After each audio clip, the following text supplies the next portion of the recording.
this the other day and it was really, really good. So we decided to do it and film it. It's a dessert that I created.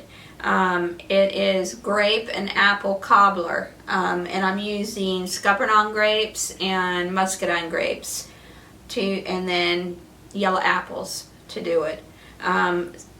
You have to pierce the skin of the grape because the skin is pretty tough, and you squeeze out the insides and then you put your outside in a separate bowl. And basically the whole thing is going to be cooked.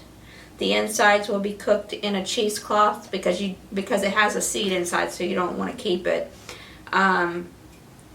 But the skin will be used in the cobbler, which if you know how tough one of these skins are, you're like, oh, I don't know about that. But it cooks really, really tender, and it gives it some really nice texture. But adding in the apple gave it a little two-dimension, it gave it something else, and it was really, really good. So basically right now what I'm doing is I'm just going to cut all my scuppernongs and my muscadines and separate them, and then we will be back.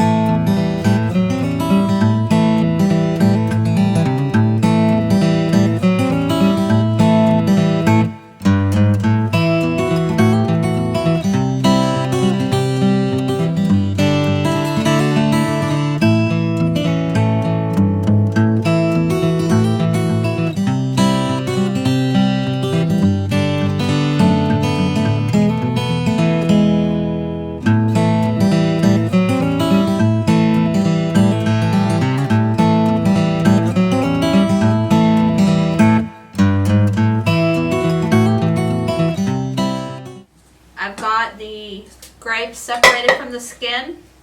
I have a little sieve here. Put my cheesecloth in it. I'm going to pour the grapes into it, the centers of the grape. And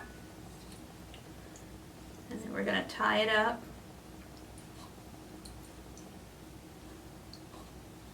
Because we're only using this to get the juice out of it.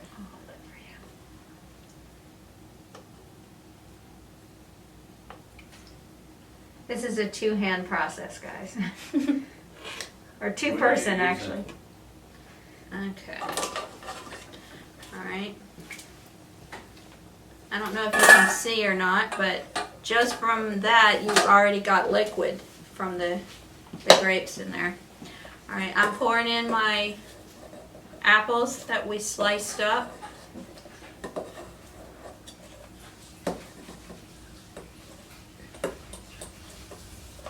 This is 2 yellow apples and 2 pounds of grapes, a pound of scuppernong, and a pound of muscadine.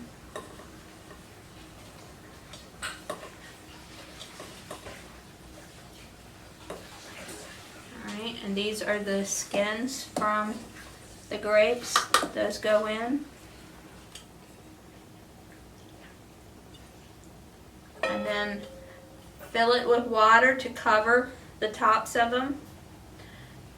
And then a cup of sugar to start with, and then we'll taste it to see if it's sweet enough. I'm going to put it on the stove and boil it.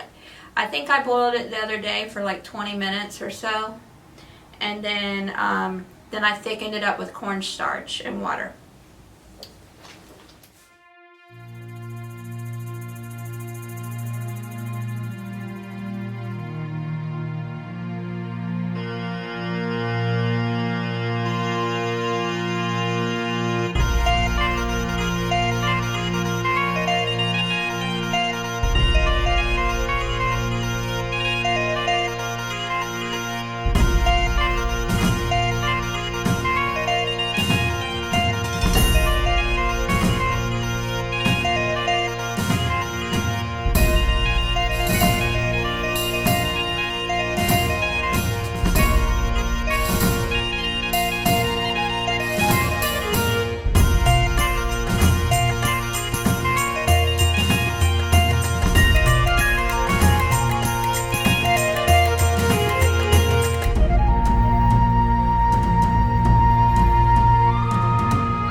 hack on how to keep your pot from boiling over.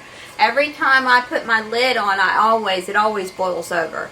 So once you get it going, if you lay a spoon, a wooden spoon, or any kind of wooden utensil that you have over the top, it's been steady boiling here, and for whatever reason, when it hits the spoon, it drops it back down so it doesn't spill over. Also at this point, I am about to pull out the satchel of stuff that's in here that we're utilizing the juices and flavoring from it. And what do you have that wrapped in? Cheesecloth. And I'm going to put it in here, and basically I'm going to squeeze the juices out of it, and you can see there's seeds and stuff inside of all this, inside of the grapes, so it's easier to put it in a cheesecloth so that you can remove it easier. Slurry. This will thicken it up. This is so very good. Look at the purple texture of that. It's just amazing.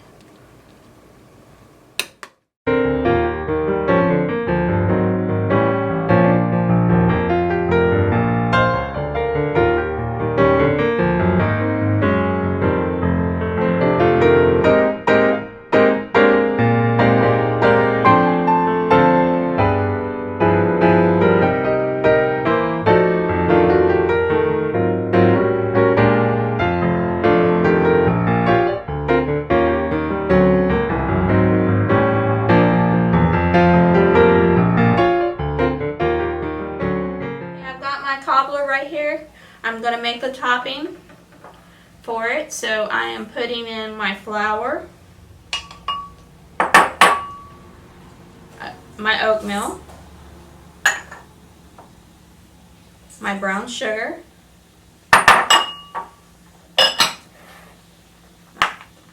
my granulated sugar. I'm going to mix that up real quick.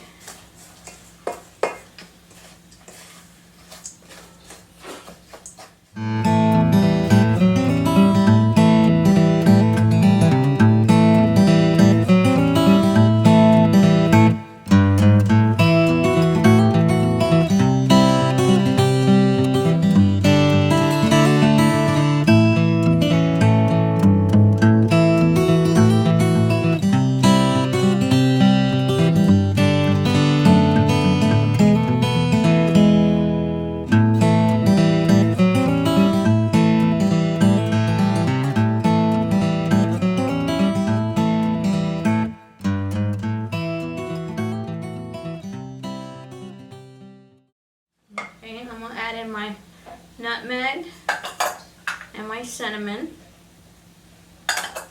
Stir that in.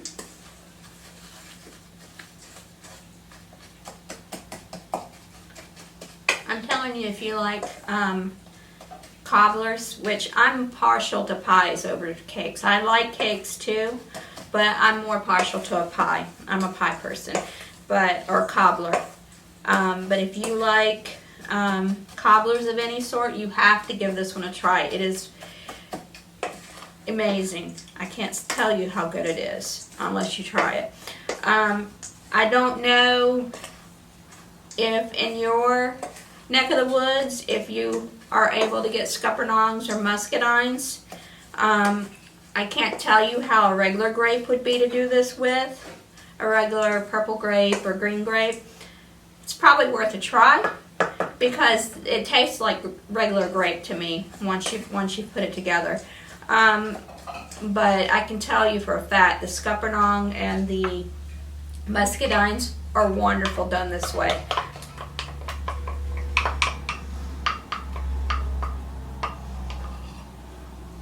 Put my butter in, and it's just softened butter, it's not melted, and I'm going to stir it together until we get a little bit of a crumb mixture, and then I'm going to sprinkle it on top.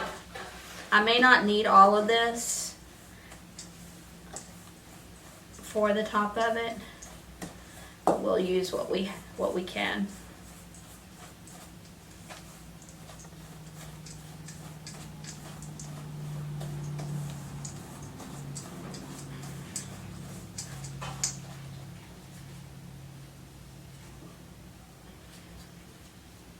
I'm gonna mix this in with my fingers so I can get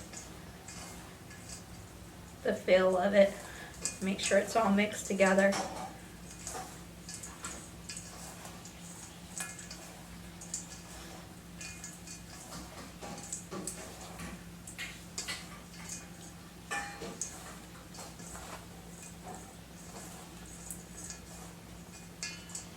Okay. I'm going to scoop my cobbler over a little closer and I'm going to start putting my topping on.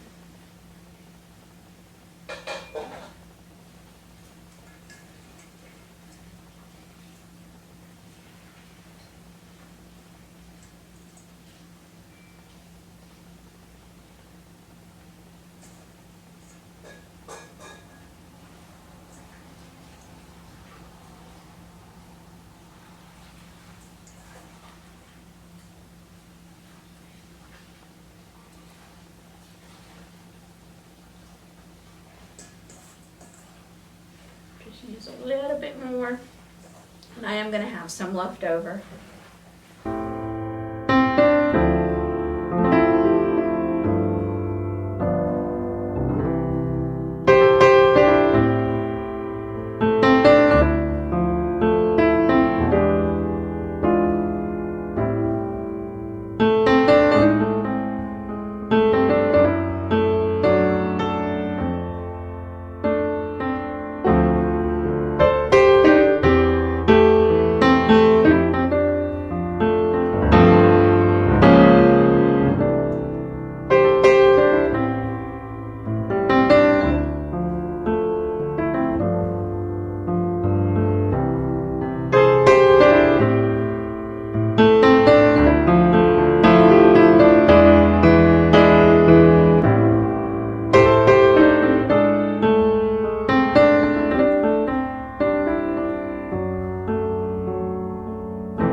Elsie. And I'm Debbie, with Two Sisters Southern Cooking.